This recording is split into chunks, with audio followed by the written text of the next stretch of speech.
Dalam industri Jepun, satu yang paling nyata adalah Jepun mempunyai limitasi dari segi pengeluaran tekstil kerana kain indigo memerlukan pewarnaan yang sangat berkualiti. Semalam saya berjumpa dengan UDG, owner UDG.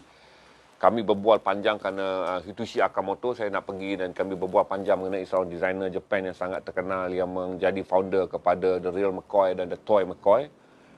Dan saya duduk dan berbual dengan dia kerana saya melihat 3 live seluar yang dia pakai dan dia menjelaskan kepada saya bagaimana dia membina rumah lebah. Crack yang di belakang ni dipanggil sebagai rumah lebah, manakala garis di sini dipanggil sebagai misai kucing. Jadi kami berbual lama kerana dia memakainya dan menunjukkan kepada saya sendiri bagaimana 3 live seluar. Ketiga-tiganya adalah studio di Artisan punya brand, bagaimana dia memakainya hingga mendapat karakter seluar, dan seluar tu saya anggap antara yang dia post di IG dia sebagai the most characterful lah untuk saya seluar yang pernah dipakai oleh player tempatan. Yang terjadi hasil karakter dia memakainya sendiri kerana dia bukan seorang buruh. Dia adalah seorang pekerja profesional yang menjadi pemilik butik barangan-barangan Jepun. Dia menjelaskan kepada saya bahawa satu krisis yang paling besar adalah untuk mengekalkan dye indigo. Ini pun saudara saya pernah cerita pasal indigo pada saudara, bahawa indigo bukanlah dye sintetik yang dihasilkan daripada campuran kimia. Di Jepun, bekalan untuk dye indigo hanya boleh diperolehi daripada kepulauan Ryukyu. Itulah satu, sebab dye indigo ni unik, pokok nila. Tetapi dia ada indigo yang Indo-Ketran dan juga indigo Sumatran atau dipanggil ais Sumatran. Ais Sumatran ni tidak boleh dibuat dye bagi dengri. Jadi indigo yang dipakai di Jepun hanyalah indigo yang dihasilkan oleh pokok yang berasal daripada kepulauan Ryukyu. Menjadikan potensi untuk menghasilkan pewarna tersebut sangat rendah. Menjadikan Jepun hanya menghasilkan seluar-seluar berkualiti tinggi yang menggunakan dye indigo secara domestik. Sama ada di Okayama ataupun di Osaka. Itu adalah antara bandar-bandar yang menghasilkan jeans utama di Jepun. Apabila mereka nak mendapatkan nilai komersial yang tinggi, iaitu demand terhadap, dia bukan sahaja berlaku pada Evisu, dia juga berlaku pada Uniqlo lebih awal. Uniqlo adalah satu brand Jepun yang mendapatkan China sebagai pengedar untuk production massa. Bila saya sebut massa ni adalah kita panggil production besar lah, MASSA, massa. Berarti Evisu memindahkan keluaran mereka ke China bagi menghasilkan mass production, iaitu production besar-besaran kerana mereka ingin menyertai industri pasaran secara komersial, terutama bagi pasaran di luar Jepun. Tetapi bagi syarikat-syarikat seperti Momotaro, Oni Denim, Japan Blue Jeans, Blue Japan dan juga Samurai, Evisu,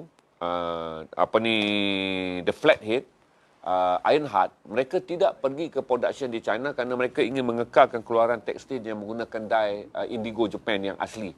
Kerana proudnya Jepun terhadap keluaran seluar dia adalah satu adalah kerana penghasilan tekstil ya, iaitu menggunakan wool daripada menggunakan kapas daripada Zimbabwe, dan kedua meminimalkan penggunaan sintetik untuk menghasilkan originality Japan. Tadi saya cerita tentang the native scent of Japan design yang saya bincang lama. Tadi saya balik pun saya baca lama tentang Hitoshi Akamoto dan juga Hitoshi Fujimoto, bagaimana kedua-dua designer The Real McCoy dan juga The Toy McCoy ini begitu berpegang pada prinsip the native of Japanese untuk desain-desain 10 tahun terkini. Berarti kalau saudara membeli Evisu daripada made in China, dia bukanlah tidak berkualiti, tetapi penghasilannya adalah berdasarkan tekstil sintetik dan juga dye sintetik. Itu menjadikan harganya 1 kali ganda ataupun 2 kali ganda lebih murah daripada anda memiliki Evisu Jepun. Itu beza dia. Seperti juga anda tengok Uniqlo made in China, bila Uniqlo ingin menghasilkan dalam production yang mass besar, maka ada kain yang anda perolehi daripada Uniqlo, sintetiknya mencapai hingga 30%. Iaitu mengurangkan penggunaan benang berkualiti tinggi yang dihasilkan oleh kapas kepada campuran sintetik. Kerana nak dihasilkan secara mass dan nak dihasilkan dengan kos pembelian mampu milik, berpindah ke China. So kalau saudara bertanya pada saya tentang Evisu ini dan Evisu ini, bezanya adalah kalau kita pegang kedudukan kain, Ozi daripada Jepun dia tak akan sebut Ozi. Keluaran daripada China tak akan ada istilah Ozi. Berapa ounce? Macam ini 21 ounce, dia ada 14.7, dia ada 15.5, dia ada 17 ounce.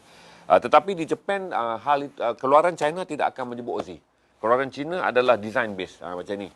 Kerana di Jepun, Evisu dihasilkan dalam bentuk yang sangat konservatif. Kenapa saya beritahu pada saudara, nanti saya cerita tentang the native culture yang sedang mempengaruhi dunia fashion di Japan.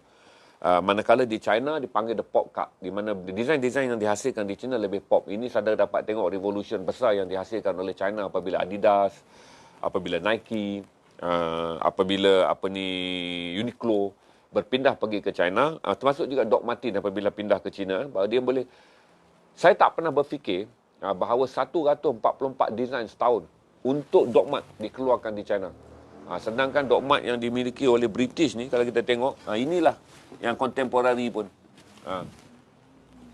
Ini Doc Mart British. Sukar untuk mencapai evolution yang besar bagi Doc Mart British kerana apabila dia dihasilkan semula pada tahun 2011, selepas Doc Mart berpindah dan hampir bankrupt dan memindahkan operasinya pergi ke China, dan menghasilkan semula atas permintaan peminat-peminat tegar Doc Mart yang inginkan made in England.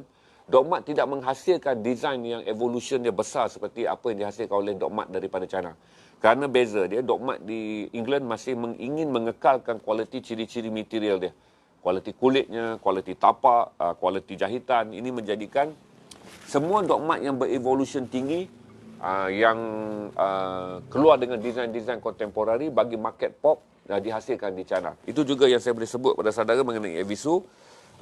Evisu yang saudara beli di Jepun, berarti saudara akan membeli barangan yang terkenal daripada Jepun dengan dua kategori yang utama, iaitu penghasilan kapasnya, iaitu menggunakan cotton daripada Zimbabwe dan minimal sintetik. Dan yang kedua, dye-nya, iaitu menggunakan indigo tulen yang dihasilkan oleh ekstrak daripada pokok indigo yang diperolehi daripada Kepulauan Ryukyu. Itu beza dia.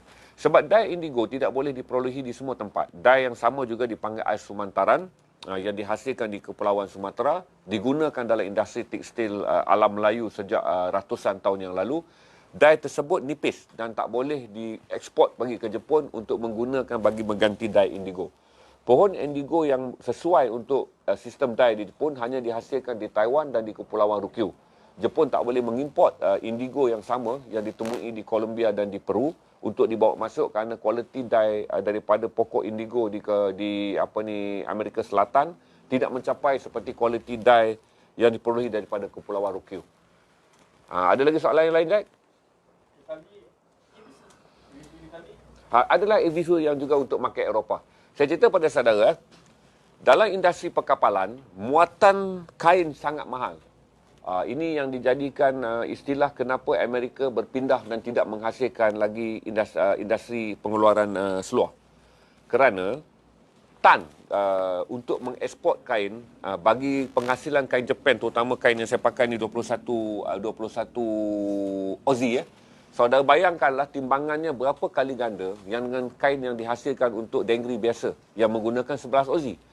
Berarti satu kali ganda lebih berat, 11 naik ke 22 ataupun 11 bagi ke 17 ataupun 11 bagi pada 14.7 Aussie yang digunakan oleh Jepun. Ini menyebabkan dalam bila saya baca mengenai kenapa Pakistan menguasai pengeluaran kain jeans yang besar dari segi ekspor, walaupun Pakistan tidak mengeluarkan banyak jeans, tapi mereka membekalkan 85% keperluan kain jeans di seluruh dunia, dan China dan Hong Kong mengimport 85% pula. Jadi Pakistan pengeksport yang paling besar, China dan Hong Kong menjadi pengimport yang paling besar. Adalah kerana untuk mengeksport kain jeans Jepun ni pun, Jepun mempunyai masalah yang sama, iaitu bagaimana mereka nak mengeluarkan jumlah kain yang begitu banyak ketika kawalan dye indigo sangat terbatas. Setiap kali pohonnya dituai untuk diekstrak pewarnanya, berarti mereka harus menunggu pohon itu tumbuh semula. Dan ini tak boleh dihasilkan kerana dia hanya memerlukan suhu tropika. Yang setakat ini dia menggunakan tropika daripada suhu yang ada di Ryukyu. Jadi pohon ini tak boleh ditanam di merata cepat. Dan Jepun tak boleh mengimport pun pohon ini ataupun pewarna ini, sama ada saya kata tadi daripada Peru, daripada Bolivia dan Chile, apatah lagi untuk menggunakan pewarna nila yang datang daripada Kepulauan Sumatera. Jadi kalau dia hantar anda pergi ke Itali, berarti anda mendapat untuk pasaran Eropah. Dia panggil itu hanyalah kerana sekiranya kain itu dibawa daripada Pakistan pergi ke China dan kemudian harus pergi ke Itali, dia menjadi mahal. Jadi untuk membolehkan kedudukan kain menjadi murah, dan kerana harus sedar dalam posisi yang saya bagi dulu, Itali adalah negara pertama yang mengenalkan kain kasar yang menjadi istilah jeans, iaitu Genoa. Di mana bandar Genoa di Itali itu adalah bandar yang pertama dikenal pasti menghasilkan jeans. Yang pada waktu itu tidak merujuk kepada berwarna biru. Apa saja kain kasar dipanggil jeans. Kerana istilahnya dia berasal dari Genoa. Siapa yang menyebutnya jeans adalah orang Perancis. Kerana orang Perancis apabila mereka mengimport kain pada abad yang ke-17 daripada Itali, mereka menyebutnya sebagai jeans kerana dia datang dari Genoa. Kenapa disebut denim saya dah bagi tahu dulu adalah kerana Perancis sebagai negara yang berada dekat dengan di Itali memiliki tamadun dan juga civilization yang sama. Apa saja kemajuan yang ada di Eropah dikongsi oleh negara berdekatan. Berarti itu wujudnya denim kerana kain yang dikeluarkan oleh Nimes. Nimes adalah satu bandar yang berada di Perancis. Bandar itu juga mengeluarkan kain yang kemudiannya disebut denim. Kemudian apabila orang-orang Perancis gagal menghasilkan jeans yang pertama berwarna biru, tentera laut Perancis ingin menggunakan jeans berwarna biru untuk membolehkan dia jeans itu tahan ketika mereka berada di laut, cuaca panas dan air masin. Maka orang daripada Perancis mengimport kain daripada Genoa untuk dijadikan pakaian seragam tentera laut. Import itulah menjadikan blue jeans. Maksudnya ini kain biru daripada Genoa. Sebelum itu disebut jeans saja. Itu apa saja kain kasar berwarna peach ataupun berwarna hitam, dia adalah jeans. Tetapi apabila wujud keperluan khusus bagi kain berwarna biru dan orang-orang Perancis mengimport kain tersebut daripada Genoa, maka dia sebut blue jeans, kain biru dari Genoa. Itu beza dia. Jadi tak heran kalau hari ini Itali masih lagi mengeluarkan seluar. Saya tunjuk ini adalah selai seluar milik saya yang dikeluarkan oleh Itali dengan kain yang kemudiannya dianggap okeylah ketika dia muncul pada awal 2000-an. Nudi adalah kain yang dianggap seluar produk kontemporari Itali yang agak baik, kualiti kainnya pun agak baik. Tetapi sekiranya anda beli Selvage ataupun anda beli yang biasa ini, anda akan dapat melihat bahawa ada perbezaan kepada kualiti kain. Saya tak merendahkan Nudi.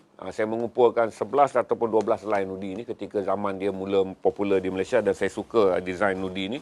Di mana uniknya Nudi ini, model kepala kain, kainnya lebih lembut berbanding daripada model bukan kepala kain. Saya simpan banyak. Pada waktu tu ketika kain ini mula diperkenalkan, kita pun tak tahu shrink dia. Rupa-rupanya dia bukan kain shrink. Apabila dibasuh dia membesar. Berbeza dengan kain Jepun, apabila dibasuh makin menyempit. Sebab itulah kalau anda membeli seluar-seluar daripada keluaran Jepun pada masa sekarang, semuanya disebut after wash. Kerana dulu menimbulkan kekeliruan, macam gelado. Ya Allah, ya Tuhanku, shrinknya sampai 3 inci. Jadi kalau saudara nak beli gelado, kena beli, saya 34, kena beli saiz 38. Sebab shrinknya sangat kuat. Shrinknya naik ke atas sampai 4 inci, jadi singkat seluarnya.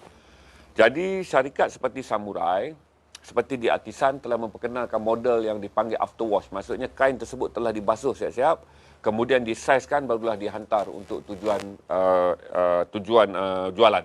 Bagi membolehkan pembeli tidak keliru dengan saiz kerana kemuncupan dia after wash tu dia panggil selepas basuhan tu terlampau banyak. Jadi sekarang ni tak terkejutlah kalau saudara pergi, owner barangan yang menjual barangan Jepun akan memberitahu kain ini sebagai after wash.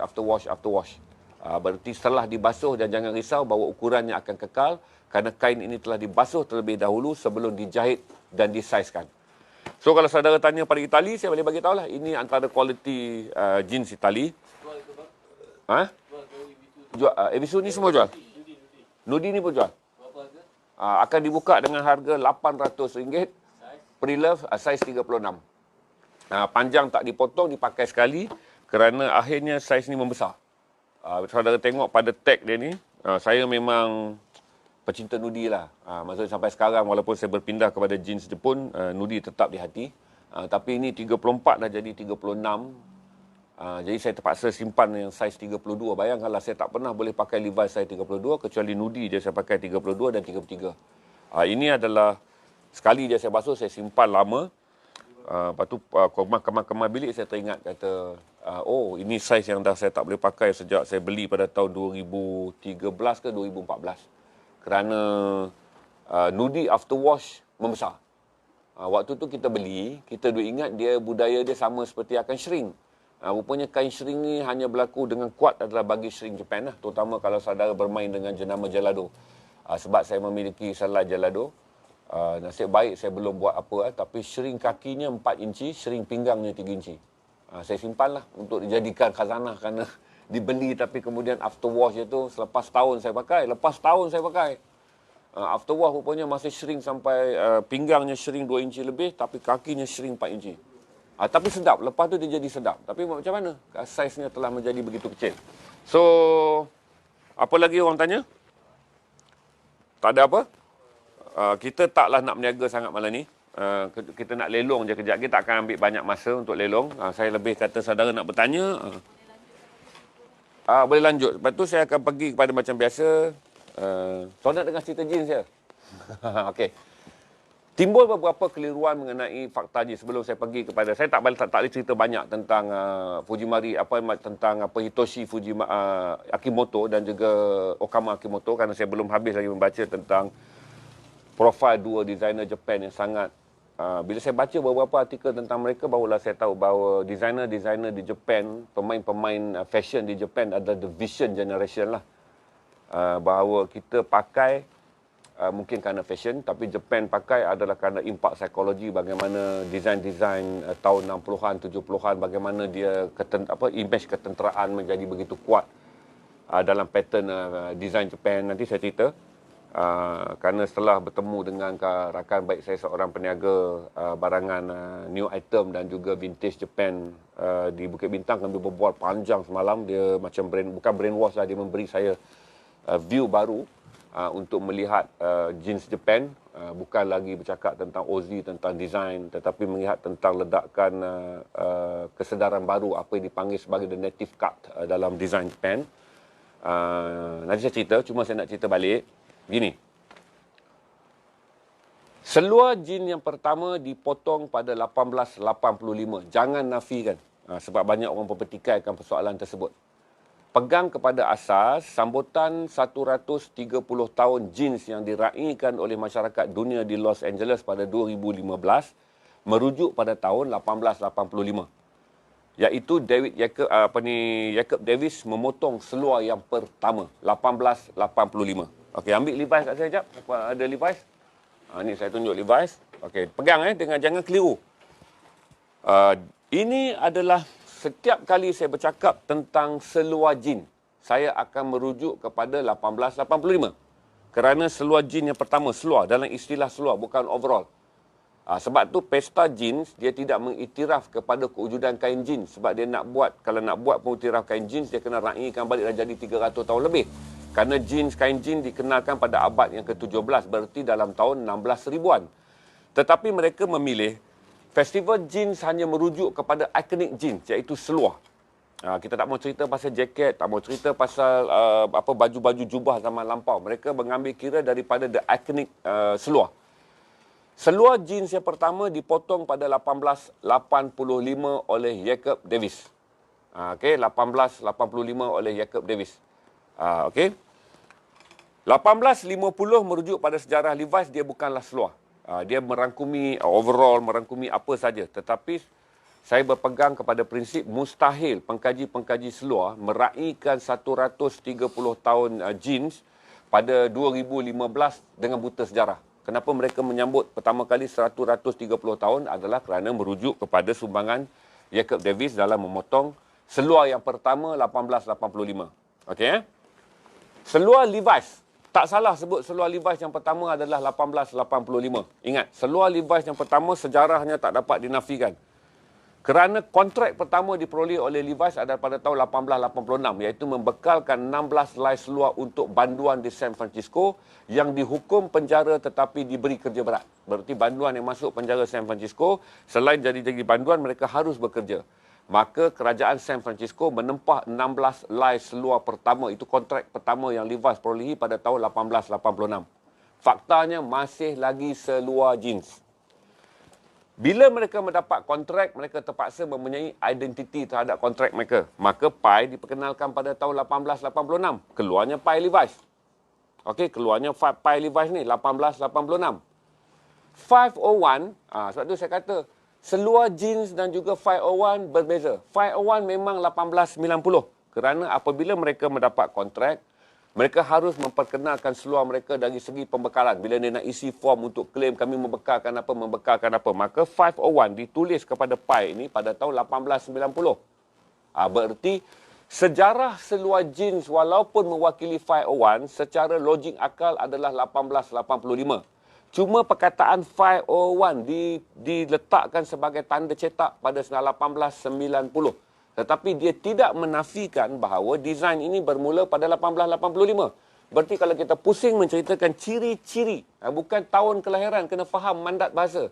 Ciri-ciri. Berarti semua seluar-seluar yang diproduce oleh Levi's yang disebut sebagai mewakili 1885 hingga 1944 adalah ciri-ciri. Termasuk perkataan 501 yang diperkenalkan oleh Levi's ni hanyalah sebahagian daripada ciri-ciri 501. Ni tag ni masuk 501 1890. Tetapi 501 dihasilkan dari segi model dan kewujudannya sebagai seluar adalah 1885. Okey? Jadi dia tak timbul. Sebab tu saya kata bila sebut seluar Levi's, dia adalah 1885. Bila kita sebut mengenai pengesahan status 501 adalah 1890. Sejarahnya sangat jelas. 1873 itu adalah nama syarikat Levi Strauss. Saya balik. 1850, Jacob Davis jahit seluar. Jahit jeans untuk pakaian pelombong. Oleh kerana pada tahun tersebut, beliau telah menemui rebate. Rebate ni, benda yang paling penting. Di mana berlaku persaingan, orang tak dapat menghasilkan rebate bagi membolehkan keutuhan seluar jeans yang pada waktu itu mengalami lasak. Dia mengalami lasak. Pada tahun 1871, rebate ni ditemui. Tetapi Jacob Davis tidak menggunakannya kerana dia tidak boleh, kerana dia kalau dia gunakan, dia tak gazetkan, berarti syarikat-syarikat lain boleh tiru. Dia tak cukup duit. Maka ditulisnya surat, beberapa pucuk surat kepada kepada Levi Strauss untuk membantu dia mendapatkan $86 bagi menggazetkan rebate ni. Kena faham Bila dia gazetkan rebate ni, berarti dia gazetkan rebate sebagai milik siapa? Jacob Davis tukang jahit, tak ada syarikat. Maka digazetkan rebate ni sebagai milik Levi Strauss. Itu bermula sejarah Levi Strauss. Belum lagi bermula sejarah seluar. Dia bermula sejarah syarikat Levi Strauss. Secara rasminya 1873. Kerana apabila dia nak gazetkan pattern rebate ni, dia perlu gazet dengan nama syarikat. Jacob Davis menjahit 1850 hingga 1873 tanpa memiliki syarikat. Kerana dia jahit jeans sebagai tukang jahit je. Tetapi bila dia menemui rebate, dia tak naklah pesaing-pesaing dia kemudian datang mengambil rebate ni tanpa dipelihara. Maka rebate ni dipatternkan bagi membolehkan selama 20 tahun hanya Levi Strauss saja yang boleh mengeluarkannya. So 1873 apabila Levi Strauss mengeluarkan masing-masing overall dengan menggunakan rebate ni, maka rebate ni tak boleh ditiru oleh sesiapa hinggalah copyright rebate ni hilang pada 1893. Sebab hak rebate, pattern pada waktu itu hanya 20 tahun. Undang-undang pattern kemudian berubah menjadi 50 tahun. Sekarang ni 50 tahun. Dulu 20 tahun ya. Berarti pada 1889 apabila Lee muncul, dia tak boleh pakai rebate ni. Kerana rebate ni masih lagi dipatternkan di under Levi's pada tahun 1873. Hanya pada tahun 1893, pattern rebate ni kehilangan copyright dia. Siapa saja boleh pakai. Jadi bila Wrangler datang pada 1904, bila JCPenney, Sears datang pada 1902, bila Wrangler datang pada 1904, mereka boleh menggunakan rebate dia dah sebab copyright dia telah hilang. So kena faham bahawa Levi Strauss sebagai sebuah syarikat wujud 1873 tetapi tidak mewakili kewujudan seluar.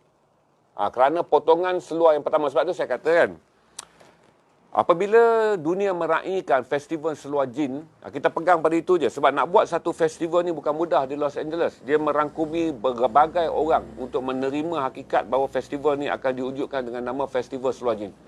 Maka festival tu diraihkan pada 2015 dengan sebutan 130 tahun. Berarti mereka merujuk kepada potongan seluar jeans yang pertama dihasilkan oleh Jacob Davis pada 1885.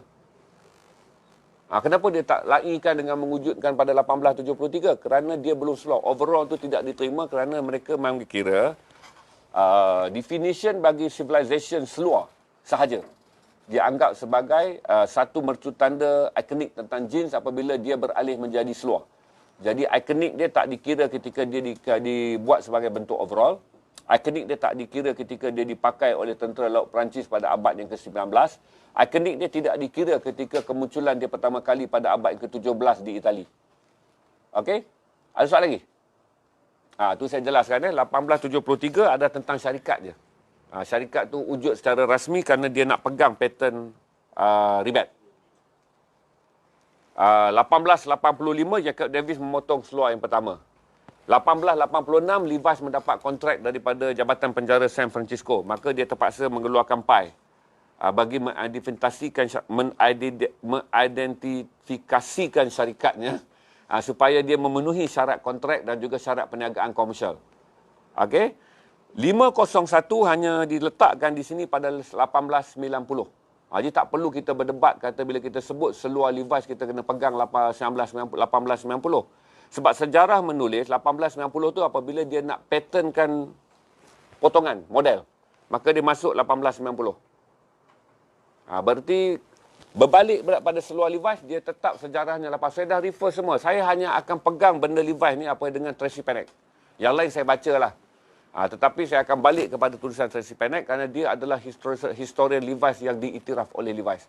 Dilantik oleh Levi's dan dia adalah pekerja yang servis sebagai naib presiden komersial dan juga penjenamaan Levi's. Apabila dia berhenti, Levi's lantik dia sebagai historian Levi's. Okey? So, habis di situ. Saya kalau cerita memang excited. Janganlah kata saya marah-marah. Levi's Nevada single pocket. Boleh cerita tentang tu? Okey, Levi's Nevada single pocket ni, gini. Pada tahun 1990-an, satu delegasi pergi ke tapak perlombongan. Pasal Lombong ni, industri dia dah habis pada tahun 1940-an. Amerika melalui zaman gemilang pada tahun 1850-an apabila migran ni orang pendatang kerana Amerika adalah land of liberty yang ditubuhkan pada 1776. Kemudian Amerika tidaklah begitu berkembang dengan hebat kerana orang-orang yang daripada Eropah terutama daripada British tidak berfikir kenapa mereka harus pergi ke Amerika kerana kehidupan pada waktu itu sangat sukar. Walaupun 1776 Amerika telah dibentuk sebagai sebuah negara, hanya apabila emas dan arang batu ditemui, barulah berbondong-bondong orang datang daripada Eropah untuk memulakan kehidupan baru kerana mencari emas dan mencari arang batu. Maka 1850 tu barulah bermula sejarah Levi's. Soalan dia tadi apa? Okey. Kemudian single pocket Nevada ni, bila delegasi tu pergi dan nak melihat kembali sejarah Amerika, mereka masuklah balik ke kawasan Lombong yang dah ditinggalkan. Dia masih lagi di California. Dan mereka menemui seluar yang saya kata, saya dah cerita dalam episod awal dulu. Mereka telah menemui selai seluar yang dipanggil The Nevada Legacy ataupun Legacy Nevada. Jadi seluar tu ditemui dan dianggap seluar tertua yang berada dalam Museum Levi's. Museum Levi's ni adalah rumah Jacob Davis yang sekarang diubah suai dan dijadikan Museum Levi's di San Francisco. Jadi seluar tu dijumpa dan dipelihara. Tetapi dia bukan seluar yang tertua. Seluar yang tertua ditemui oleh seorang Portugis yang sekarang telah dijual kepada pemiliknya berayang seorang tukang di Jepun tapi tidak diisytiharkan. Di mana Levi's tu telah ditemui di Portugal. Kemudian apabila demand tu telah menjadi sangat tinggi, dia dijual dengan harga 60,000 USD tak silap saya. Kepada seorang pemilik yang tidak dinamakan tetapi disebut dari Asia. Kita tahulah kalau dari Asia ni siapa lagi yang collect? Mestilah Japanese. So the Legacy Nevada ni, apabila dia ditemui, dia dipelihara dengan mengenakan single crochet kerana sebelum 1901, berarti antara 1885, tak kisahlah lepas tu jenama 501 ni dimasukkan, Levi's tidak pernah mempunyai dua crochet. Kecuali saya membaca, walaupun dia tak dinyatakan dengan detail kenapa single ke double crochet ni dibuat, adalah kerana penggalian perlombongan menjadi lebih dalam pada awal abad. Maksudnya orang gali, dia turun lebih dalam. Berarti pakaian yang dibekalkan kepada orang yang turun ke dalam kawasan Lombong harus lebih compactable. Maksudnya lebih banyak yang boleh diisi. Pada 1901, Levi's menurunkan dua crochet. Berarti Levi's ada tempoh masa, Levi's ada tempoh masa sekitar 16 tahun dengan seluar single crochet. So apabila delegasi orang Nevada ditemui, dia dianggap satu heritage lah. Kerana itu dianggap mewakili the genuine seluar Levi's between 1885 hingga 1901. Itu menjadikan seluar tersebut disimpan. mereka menggazetkan sebagai 1880-an. Dia tak gazetkan tahun yang tepat, tapi mereka kata inilah model 1880-an. Dengan mengambil kira 1885 adalah tahun Jacob Davis memotong seluar ni. Fakta Levi's banyak hilang kerana kata Tracy Pranek adalah berikutan kebakaran kilang Levi's pada 1906. Kilang Levi's terbakar dan total loss. Tak ada satu pun yang boleh diselamatkan. Menjadikan histori Levi's banyak hilang dan hingga sekarang mereka tak boleh menjawab kenapa perkataan 501 dipilih. Berarti walaupun Jacob Davis hidup hingga walaupun Levi Strauss hidup hingga tahun 1927, tak silap saya, baru dia mati. Tetapi pada waktu itu pendataan tidak dibuat. Jadi orang tak dapat menjawab bagaimana datangnya 501. Kita tak mau spekulate. Sebab orang Levi's pun tak spekulate. Ada orang nak spekulate itu adalah nombor kontrak yang mereka perolehi daripada Jabatan Penjara San Francisco. Dia orang kena isi 501. Ada orang spekulate tentang alamat. Tak payah. Champion Levi's yang mempunyai pengiktirafan termasuk historian, the only historian Levi's, Tracy Pranek, tidak pernah mengatakan apa-apa kecuali tiada fakta untuk menjelaskan kenapa Lot 501 diperkenalkan. Itu je saya menjawab tentang beza Levi's 1873 dan juga Levi's, seluar Levi's dipotong pada 1885. The new dia panggil guaranteed garment ni dimasukkan pada tahun 1886 kerana kontrak yang diperoleh oleh Levi's untuk membekalkan 16 seluar dan tentulah lebih banyak kemudiannya kepada Jabatan Penjara San Francisco. Okey, jadi 501 dimasukkan pada 1890 sebagai sebahagian daripada ciri-ciri seluar Levi's. Berarti 501 bukan God of Levi's. 501 adalah hanya satu ciri-ciri yang kemudiannya setelah masuk pi, masuk nombor. Kemudian datang ciri-ciri yang lain, 502, 517, segala mak nenek lah. Tetapi seluar Levi's adalah 1885. Model 501 adalah 1890. Tetapi bercakap mengenai sejarah seluar Levi's, faktanya adalah 1885.